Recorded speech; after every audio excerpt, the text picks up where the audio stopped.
Good morning and welcome to Morning Java. And this is Matt Sunday. I'm Dan Kovacevic, and the Penguins won Game 4. Guessing you heard about this.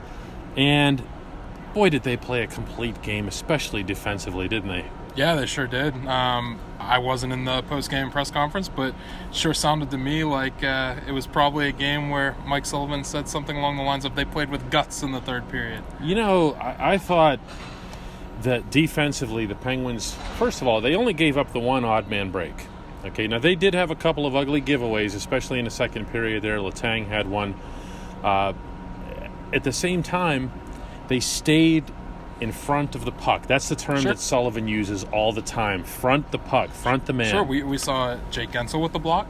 We saw Patrick Hornquist with the block. Both of them using their skates. I mean, these are guys that they play tough. Yeah, like Tom Kuhnhackl had a big one too, but that's... Yeah, you don't see these guys blocking shots. I mean, Jake Guentzel scores 2 goals. He blocks a big shot. The other thing that you see is late in the game, Evgeny Malkin and Sidney Crosby both, instead of trying to pass the puck across the ice to get it out of the zone when they were stuck, both of them curled back towards the boards. Malkin did a little dance, and he made sure that the best player with the stick or with the puck on his stick in the game out here was getting the puck out of the zone. And those two guys made the decision that they weren't going to take a chance, turn the puck over, that they were going to make sure that more than anything, what impressed me about their performance was that they were just consistent. They stayed contained. The whole just defend thing that Mike Sullivan told Chris Letang before Game 6 in San Jose. They just seemed like they were focused on doing that. Chris Letang told me after the game that he felt that the whole team kind of embraced that they wanted to just make sure that they took care of business first, and then the rest kind of, Yeah, it was all inside out. They defended the house. I have so many photos of guys almost looking me in the eye, looking right through a Nicholas Backstrom right on the boards as he's looking through, just defending with his back to Matt Murray. I'd be remiss, Sunday, if I didn't give credit to the Capitals. Matt Niskanen said after the game that he felt that Washington really showed that they belong in this series, that this is the time that they can kind of get over the hump and finally beat the Penguins. No one wants to hear this. I'm not so sure he's wrong. I think I underestimated this team, even though I expected this would go 6 or 7. I didn't expect it to be this legitimately even. This game never stopped being even. No. The funny thing is the first time that we saw any type of real desperation was in the third period when the Capitals were pouring it on for a few minutes. But the Penguins, they just, they went about their game just calm and cool and collect, and they won that way. But the Capitals, they stayed with them. Yeah, they did. There's a couple of things that really stand out for me statistically. One of them is, and I don't have to look on the sheet for this, is that, well, there's that too, that Alexander Ovechkin went the entire game without a shot on goal. There isn't a single player that deserves credit for that, but, Letang was out there a lot, and they all played well against him. Maybe Zach Aston-Reese deserves a little bit of credit there. In the first period, I texted up to you guys, I thought that Alexander Ovechkin looked a little bit underwhelming, and I think the lack of Tom Wilson on the ice for the Capitals. That's where you're going. He talked a lot about, the whole Capitals team did, about the space that he I thought Devontae Smith-Pelly was fine, though. I look at this, and there's a couple of things that jump out. One is that Washington had how many shots in the third period? That's the one that jumps out. 3 shots. Again, they played well. I thought they were balanced. I thought they could have gotten flustered in the first period. The Penguins just came out flying. This place was pumping all over the place, and Washington just stayed kind of even keel. And that's not the hallmark of either a Washington team or a Barry Trotz team. And they showed that. Yeah, I mean, I think the turning point of this game might have been that goal on the goal line, going the other way. Thought it kind of flipped the script a little bit, right? It's this close because Holtby didn't exactly show any weak link either, did he? No, he played well again, and that's the difference. No one wants to hear this. I get this, but this is kind of what we're here to do. You got to be fair. No, that's honestly the difference. You're talking about this much, whether it's a goal or not, and that's kind of the difference in this game. Nonetheless, an impressive opponent, and I still think this is going to go out to 6 or 7. Do we have anything left to say about Jake? 10 goals. Scores? He scores, but have you ever said that? It's not just that. It's not just the quantity of the goals. In a lot of cases, there's been high-quality goals. There's been the high-quality, the phenomenal pass that he made in the loss where he went through the legs. Who was that, Orlov? It was about 3 or 4 Capitals defenders. But on top of that, he's scoring a lot of different ways. That's the thing that jumps out of it. For a little guy, he can beat you a lot of different ways, and that's unusual. I think of little guys historically in the NHL who've scored a ton. I think of like the Daniel Briere types. Daniel Briere had one play. He'd sit at the far lip of the crease, and he was just magic at burying the one shot. Jake's doing it a ton of different ways. Yeah, he sure is.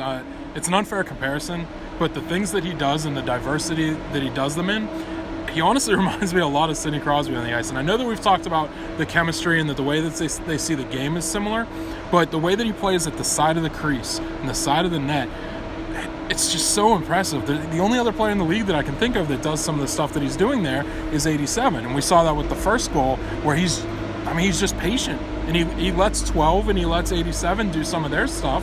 I like the three of them together. They complement number 59. And then on top of that, you see the trust that's there. There's chemistry. The chemistry usually begins with trust. You'll see that not only are they aware, which is what people think of where the other guy is. That's usually what people think of with chemistry. But there's a trust that understand, look, if I give it to him, something good's going to happen. There's a faith in that process. So how many times do you see between Crosby and Guentzel that they'll make that simple little touch pass and then keep moving because they trust that something good is going to keep happening? Yeah, the best example I can think of is, again, right in front of me, all three guys, Simone included, are 5 feet from each other and 5 feet from me. The puck's kind of laying in the middle of all of them, and Jake and I believe Sid chose to drive men away from the puck. And they left Dominic Simone to kind of create there. And, when the three, it's what you're saying. They trust each other. And if they're trusting Dominic Simone to go get the puck and make something happen. No, I'm not saying knocking it's like the a guy. bad thing. No, but He's not Jake Guentzel. Just for that, the whole fourth segment goes to number 12. I like him. Here it comes. Okay, since Sunday's all down on Dominic Simone. Love the guy. He's just trashing the guy left and right. In all seriousness, let's start with the line changes before we get to Simone, because it takes some serious cojones to take Hornqvist off that first line when it was by far your best, arguably, other than the one in Boston, the best overall line in the playoffs for any team. But that's what Mike Sullivan did. Why did he do it?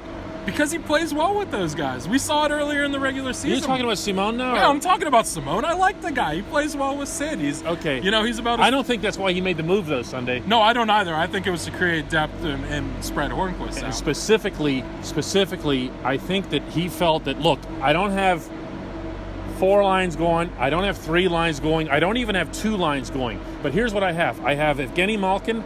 I have Carl Hagelin back in my lineup. And now I can put a guy on that line when they were dominant. Remember through February and March, the Malkin, Hornqvist, and Hagelin line. That to me is what this was all about. Well, the speed element of Hagelin, the guy in front of the net in Hornqvist, who all he does is score goals that way, and then Evgeny Malkin, who can just flat out shoot the puck. And we saw, Carl Hagelin had some spurts in this game. Yeah, he did. Where he was not just moving well. He's a little bit rested now from the nice Claude Giroux, but. He had a couple shots too that looked like he might have a scoring chance. He had one of those patented Carl Hagelin, maybe Pascal Dupuis slap shots. Yeah, it got through. Almost went in. But Dominic Simone was the variable in this equation. Dominic Simone, probably more than anybody, I think more so than Devontae Smith-Pelly, had to step up. Each team had a new first-line winger. But you couldn't put a guy in a position where he would do damage to what had been by far your best line. And Simone stepped up, I thought. He's never going to score, by the way. He's never going to get a goal. But he made plays. The one thing that's a little bit risky with him is he does get streaky at times, very Connor Sherry-like in that regard, where it's not goal-scoring streaks, it's more laps of play streaks. So defensively, he's going to have to keep his head up, because if you're going to play with Sidney Crosby, as good of a defensive center as Sidney Crosby is. And the Sid came all the way back. Sure did. 200 feet. You need to just be playing 200 feet with him. because that's where you can make, the interplay and the interpassing. That's why Jake Guentzel's so good at it, because he gets physical in his own zone. Yeah, and that's the beauty of Simon creating, I thought, the first goal by Guentzel, because it was Simon just took control of the puck. This kid's a rookie. I thought that was surprising. He was the one that worked the give and go with Crosby, not the other way around. Right. No, entering the zone. You know what I'm talking about. Yeah, but we saw that early in the season where they're on the same wavelength, not to the level that Guentzel and Crosby are, but Sid and Simone. It's more of a Kunitz type of thing. They just feel it. Like some guys, you can work and you can play with guys for a long time and you can build up chemistry that way, but sometimes you just have it. And I think that all three of those guys, whether they're at their best or not, sometimes they've got it. That's a 3-1 final up there on the big board. Penguins win Game 4. He's Matt Sunday. I'm Dan Kovacevic, and thanks for watching.